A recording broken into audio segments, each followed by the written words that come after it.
Over the past few months, our legislative action and economic development committees, as well as our board of directors, have been hard at work evaluating state and local ballot measures. As you'll see in the voter guide, the measures we opine on cover a wide variety of issues and showcase the chamber's values across topics including economic equity, education, and taxes. Starting out locally, Measure C-22 will authorize a nearly $350 million bond that would be used for sorely needed physical school improvements in the San Luis Coastal Unified School District, with a focus on our elementary and middle schools.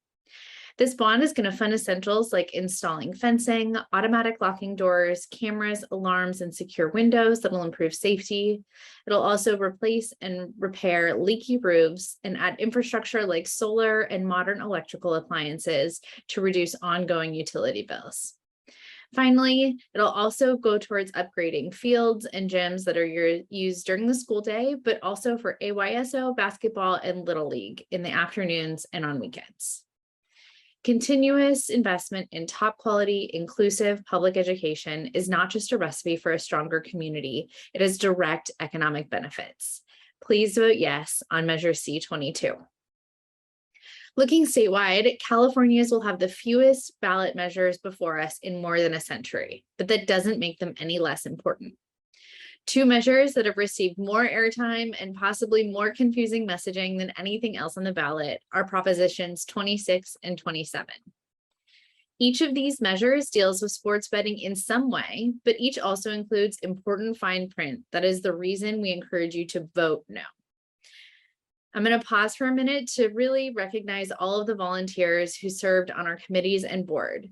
We always appreciate their tenacious attention to detail, but these two propositions are exceptional instances of their ability to get to the heart of an issue, even when we ask them to wake up super early in the morning.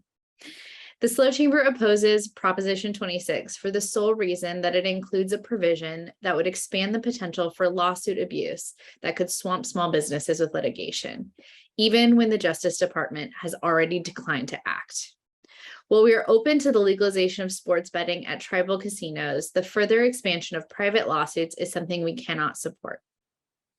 It's a similar situation with Proposition 27, which would legalize online sports betting.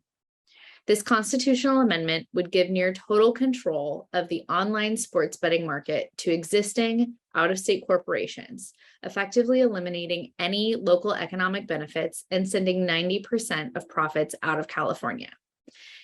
Proposition 27 also enables gambling on every computer, tablet, and phone without any real way of ensuring that the player is not an underage child.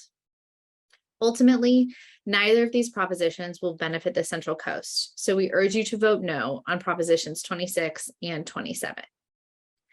Rounding out our guide, Proposition 30 is a special interest carve-out put on the ballot by rideshare companies because the state already requires that 90% of their vehicles must be electric by 2030. Prop 30 is an attempt to force individuals and some businesses that make more than $2 million a year to foot the bill for this shift, rather than spending rideshare corporation money to support their drivers and comply with this new law.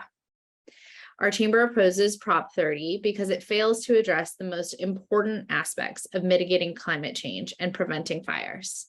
And importantly, with the recent ban on the sale of new gasoline cars in California after 2035, the Legislative Analyst's Office has assessed that this measure will not increase the number of zero-emission vehicles in the state. The bottom line is that Proposition 30 is an unnecessary tax that won't meaningfully address climate change or make Californians safer from fire. Thank you for your attention. Make sure that you are registered and have a plan for voting.